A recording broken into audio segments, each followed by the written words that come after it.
काही इमारती आपल्याला अतिशय भक्कम दिसतात आणि ते खूप वर्षानुवर्षे टिकतात, त्या अभेद्य वाटतात. पण अचानक एक दिवस असा उजाडतो की या इमारती धाडकन कोसळल्या जातात आणि लोक म्हणतात मग की वाळवी लागली होती आणि त्यामुळे ही इमारत कोसळली. आणि मग प्रकरण तिथेच संपतं, कारण ती इमारत लाकडाची बनलेली होती. ते लाकडाने त्या वाळवीला प्रतिबंध केला नव्हता, वाळवी होऊ दिली होती. आणि मग वाळवीला दोष देण्यात येतो की तिथे वाळवी लागली होती आणि वाळवीचा प्रतिबंध केला नव्हता. पण मला एक सांगा, दोष खरोखरच वाळवीचा असतो का? वाळवी इतकी पराक्रमी आहे का? ती युद्ध करते का? वाळवीने कधी साम्राज्य उभारले आहेत का? वाळवीकडे तलवार असते का? वाळवीकडे तोफा असतात का? वाळवीकडे असतं काय?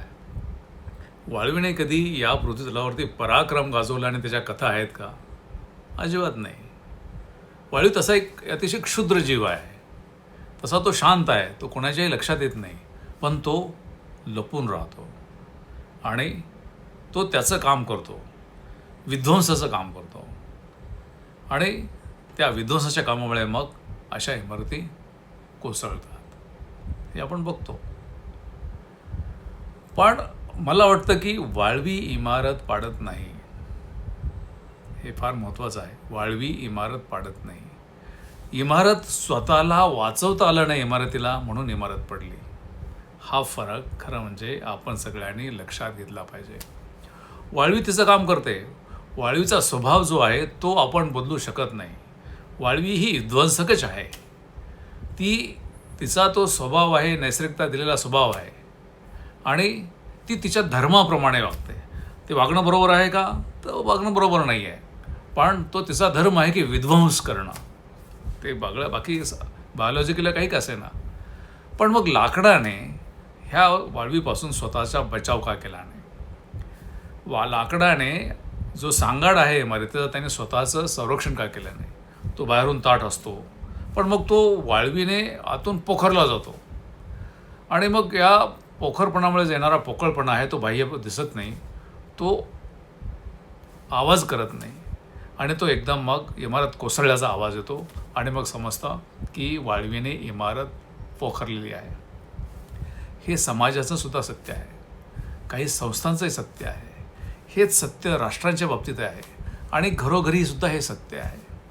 आपण समाजाच्या बाबतीमध्ये, देशाच्या बाबतीमध्ये भ्रष्टाचाराला दोष देतो.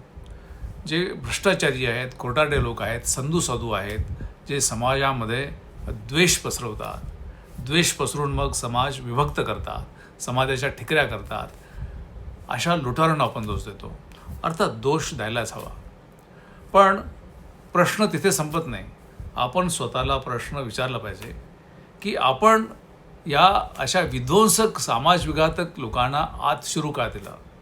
दरवाजा उघडा का ठेवला? पाया कमकुवत का होऊ दिला? कारण सगळा दोष वाळवीवर टाकणं फार सोपं असतं, खूप सोपं आहे. त्यांनी अमुक केलं म्हणून असं झालं, तमुक केलं म्हणून तसं झालं. पण आपण कधी आरशात पाहत नाही. आपण आपल्या चुका अजिबातच मान्य करत नाही, त्या मान्य कराव्या लागतात. स्वतःच्या पोकळपणाशी, वैचारिक पोकळपणाशी सामना आपण करू शकत नाही, तो करायला पाहिजे. केवळ वाळवीला दोष देण्यात अर्थ नाही. सगळी जबाबदारी वाळवीच्या माथी टाकून आपण खरं म्हणजे की आपला उदो करण्यात योग्य नाही. ते सोयीचं असेल पण ते योग्य नाही. त्यामुळे वाळवी आहे, ती विध्वंसक आहे, ती तिचं काम करेल, पण तुम्ही त्या वाळवीला विध्वंसक का होऊ दिलं? विचार करा. मला दुसरं एक सांगा की वाळवी लोखंड खाते का? वाळवी दगड पोखरते का? अशा ज्याच्यामुळे दगडाने आणि लोखंडाने बनवलेले इमारती कोसळतात? अजिबात कोसळत नाही. मग मजबूती जी आहे ती महत्त्वाची आहे. अशा मजबूतीला वाळवीची भीती नाही आणि नसू शकत नाही. त्यामुळे दुर्बलता असेल तर विध्वंसक प्रवृत्ती निश्चितच यायला लागतील. विजय नेहमी आक्रमक करणारा नसतो, अनेकदा तो बचाव कर्त्याचा आणि स्वतःचे संरक्षण तगडे करणाऱ्यांचा सुद्धा असतो. म्हणून प्रश्न वाळवीचा नाही, प्रश्न प्रतिकारशक्तीचा आहे, प्रश्न चारित्र्याचा आहे, प्रश्न प्रामाणिकपणाचा आहे आणि प्रश्न कणखरपणाचा आहे, प्रश्न बुद्धिमत्तेचा आहे आणि प्रश्न ही बुद्धिमत्ता वापरण्याचा आहे. कारण जगामध्ये वाळवी नेहमी असणारच, फार कमी संख्येने असेल. वाळवी तशी फार लहान असते, त्याचं बायोमास फार कमी असतं, परंतु ती मोठ्या मोठ्या इमारतीत ते वाढते. त्यासाठी आपण लक्षात केलं पाहिजे की प्रलोभने नेहमी असणार, भ्रष्टाचार नेहमी असणार, संधी साधू नेहमी असणार. पण त्यांना यश मिळणार की नाही हे कोणावरती अवलंबून असतं, हे समाजाने त्यांना ओळखून त्यांना शिरकाव करू दिला की नाही त्याच्यावरती अवलंबून असतं. त्यामुळे आपण ज्यावेळेस असं पुढच्या वेळेस म्हणू की एखादी व्यवस्था कोसळली किंवा एखादी संस्था ढासळली किंवा एखादा समाज पोखरला गेला, तेव्हा फक्त वाळवी किंवा विध्वंसक प्रवृत्ती शोधत बसू नका. एकदा सामाजिक, राष्ट्रीय, देशाचा सांगाडाही तपासा. कारण वाळवी हसत असते, तिला माहीत असतं की तिचा विजय तिच्या शक्तीमुळे झालेला नसतो. वाळवी तशी तल्लख आहे, तिच्याकडे ताकद नाही आहे, तिच्याकडे शौर्य नाही आहे, तिच्याकडे पराक्रम नाही आहे आणि त्यामुळे तिचा विजय तिच्या ताकदीमुळे झालेला नाही. तो विजय झालेला असतो तो दुसऱ्याच्या दुर्बलतेमुळे. लक्षात येत आहे? दुसऱ्याच्या दुर्बलतेमुळे वाळवी लागलेली असते समाजाला, देशाला. प्रश्न एवढाच आहे, सांगाडा अजून भक्कम आहे का?